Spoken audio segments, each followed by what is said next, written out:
कोकणातील प्रत्येक अपडेट जाणून घेण्यासाठी आजच माझे कोकणच्या सोशल मीडिया प्लॅटफॉर्मला लाईक, फॉलो आणि सबस्क्राईब करा।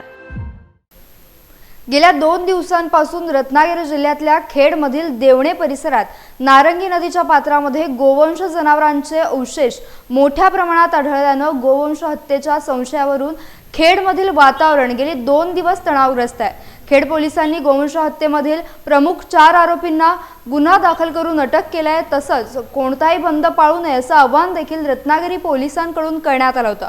मात्र तरी देखील हिंदुत्ववादी संघटनांनी पुकारलेल्या बंदला खेडमधील संपूर्ण व्यापाऱ्यांनी पाठिंबा देऊन 100% बंदला प्रतिसाद दिलाय।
Thank you.